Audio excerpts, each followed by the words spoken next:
profesor William Peña Portilla, profesor de Formación Cívica y Cultura para la Paz. Esta es la actividad del video educativo sobre Constitución y Ciudadanía. Entonces, lo primero que voy a hacer es una introducción. Soy Andrés Portilla, estudiante de Ingeniería en Telecomunicaciones y actualmente estoy haciendo mi trabajo de grado. Entonces, los temas que vamos a abordar, primero como organización de la información, pues fueron visto ver dos videos y dos lecturas, de la cual la primera es Así era el país en el que nació la Carta de 1991, ¿por qué y para qué se llegó a la convocatoria de una Asamblea Nacional Constituyente? Por el autor Luis Javier Orjuela Escobar. Es un documento grande, son 100 páginas, nada más nos ponían a leer solamente la página 6, 7 y 8.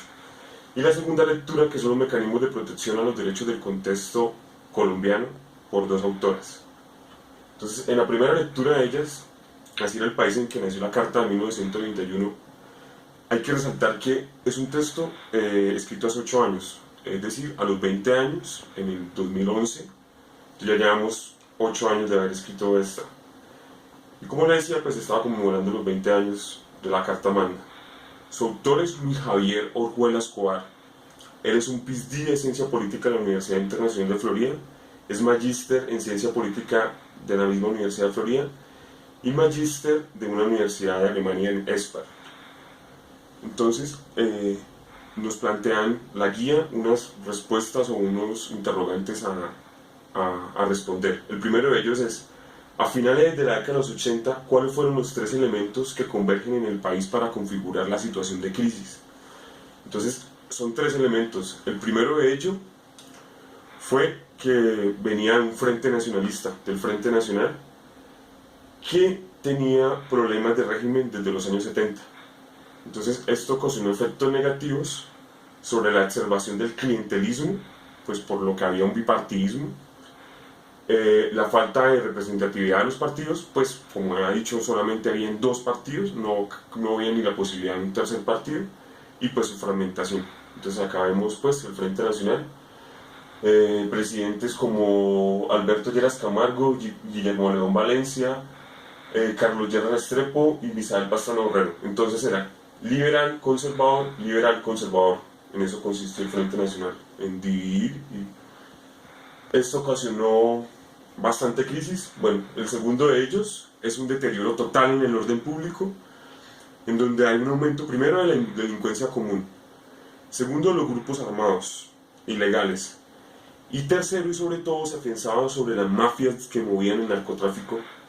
Ejemplo el cartel de Medellín con Pablo Escobar, ejemplo el cartel de Cali con los hermanos Rodríguez Orejuela, ejemplo el cartel de Bogotá con Gacha, el mexicano, que ellos le declararon una guerra frontal y directa al Estado por cuestión de temas de extraditación.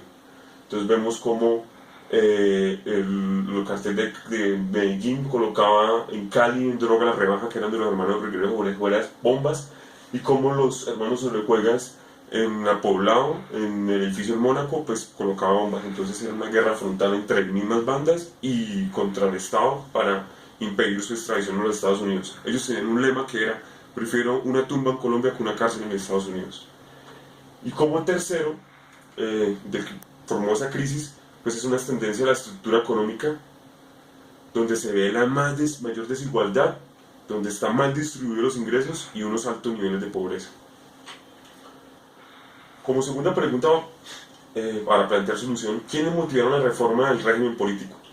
Entonces, estos quiénes fue un grupo de estudiantes universitarios que, interpretando un sentir de la sociedad colombiana, lideró un movimiento para reformar el régimen político. Entonces, esto se produjo durante el gobierno de César Gaviria, donde se formó la famosa Asamblea Constituyente Nacional en diciembre de 1990. Tercera pregunta, ¿qué propósito se plantea la Constitución del 91? Entonces, el propósito y el significado real de la Constitución del 91 es, primero, la búsqueda de la paz. Segundo, la ampliación de la democracia y de los derechos políticos, económicos y sociales de los ciudadanos. El fortalecimiento y relegitimización del Estado y que haya una mayor equidad. Eso era lo que buscaba la Asamblea del 91. ¿Cuáles son los mecanismos e instituciones que establece la Constitución del 91 para dar garantía a esa protección de los derechos? Entonces, la Constitución del 91, y eso es lo más importante de ella, estableció unos mecanismos socioeconómicos y judiciales para exigir ante estos organismos y a instituciones judiciales nuestra preservación de los derechos. Entonces se crearon la Corte Constitucional, la Defensoría del Pueblo, se creó el modelo de acción de tutela, ese mecanismo, y acciones populares. Esto es para una exigencia de garantizar nuestros derechos. Eso fueron las 4 preguntas de nuestra primera lectura. Ahora, como segunda lectura, que es mecanismos de protección a los derechos en el contexto colombiano, cuyos autores son 2 mujeres, la especialista Aurora Helves y la magíster Claudia Patricia Durán Peña. Entonces, las preguntas preliminares a solucionar son: ¿cómo la Constitución Política de Colombia es garante de los derechos a los ciudadanos? Entonces, ¿cuál es esa garantía? Entonces, la Constitución Nacional del 91 es clara en el momento de garantizar los derechos a los ciudadanos.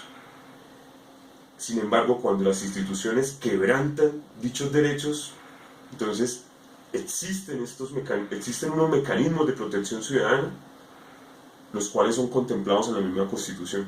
Entonces, eso es lo mayor interés de la Constitución del 91, que creó unos mecanismos para, si en algún momento se quebrantan nuestros derechos, entonces podamos hacer valer nuestros derechos.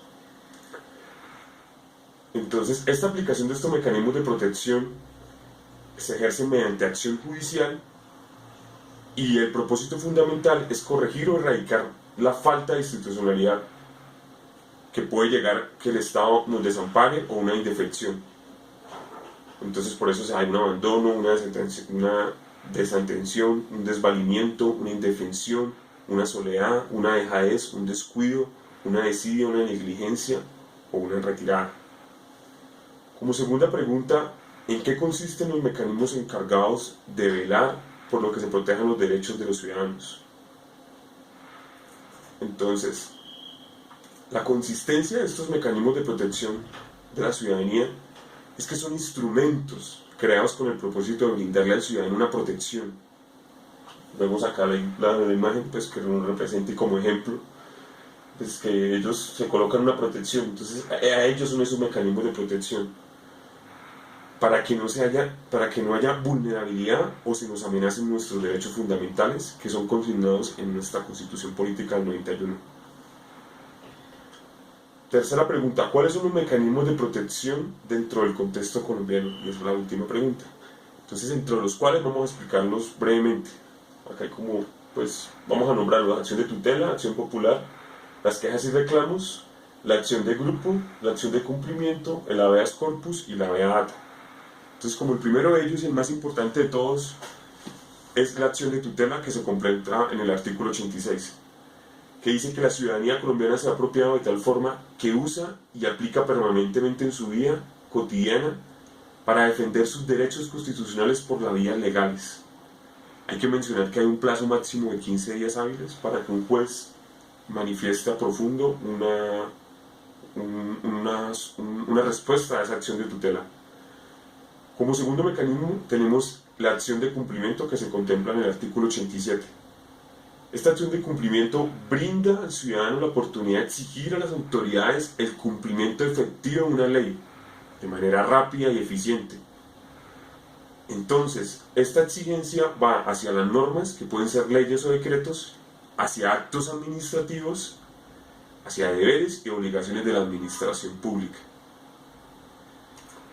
Como tercer mecanismo tenemos los mecanismos de acciones populares y de grupo, que se contemplan en el artículo 88.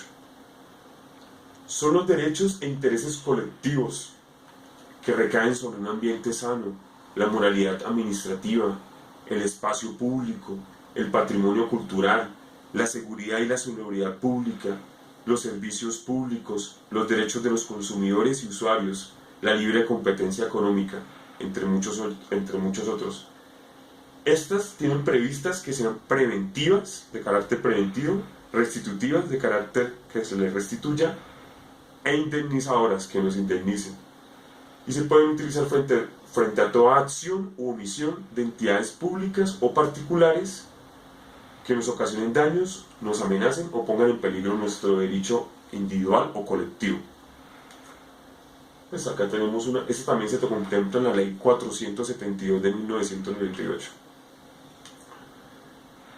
Otro mecanismo es la garantía constitucional de información o de derecho de petición, que se contempla en el artículo 23 y en el Código Contencioso Administrativo en sus artículos 5, 6, 33 y 75.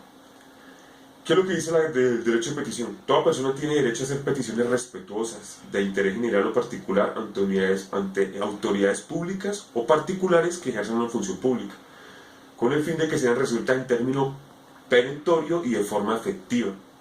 Estos también tienen un lapso de 10 días. Entonces, se debe resolver de manera clara y completa el asunto de los interrogantes a responder en la consulta o suministrar la información suficiente. Ese es el derecho de petición. Quejas